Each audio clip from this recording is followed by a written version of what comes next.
Magandang araw mga kasabong. May itlog tayo dito. Bali 17 na pieces ito mga kasabong.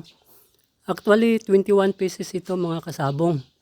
Kaya lang inalis ko na yung 1, 2, 3 at saka yung pinakahuling itlog niya.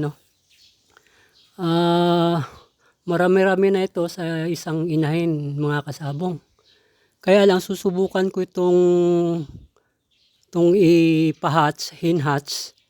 Pero hindi ko pinasok to mga kasabong sa chiller, Kasi normally kasi, yung dati kong ginagawa, bali pinapasok ko sila sa chiller, sa refrigerator, At binabalot ng papel. Pero ito ngayon, bali gawa nung nasira yung battery ng incubator ko, bali hindi ko na gagamitin yung incubator, bali gawin ko ng hinhatch ito, Kaya lang yung number 4 nito mga kasabong, 23 days na 23 days na naka-standby ito. Pero nilagay ko naman sila doon sa lilim, sa isang kwarto na medyo madilim-dilim, Kaya titingnan ko kung fertile pa itong number 4, 23 days na mga kasabong.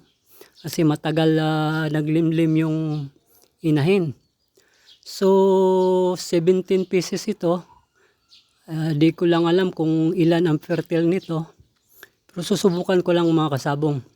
Kasi dati naman sa ref ko nilalagay. Ngayon, baldi 21 ito dati. 17 pieces na lang ito.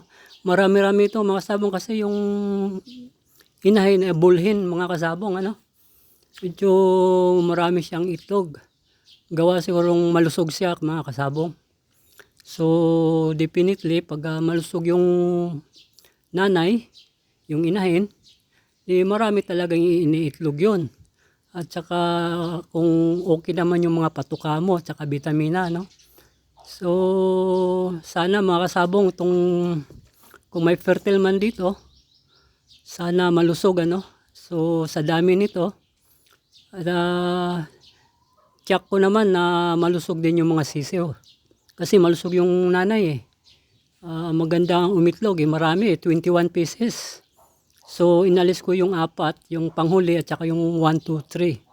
Pero yung number 4, 23 days na standby mga kasabong. Kaya sana fertile pa ito, Nilagay ko lang ito sa lilim mga kasabong, di ko nilagay sa chiller.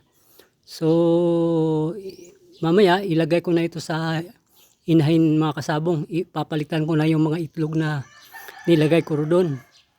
Nang ginawa kong dami. Kinuha ko kasi ito tsaka nilinis. So mamaya ilagay ko na ito mga kasabong. So i-update ko kayo nito kung fertile pa ba yung number 4 mga kasabong.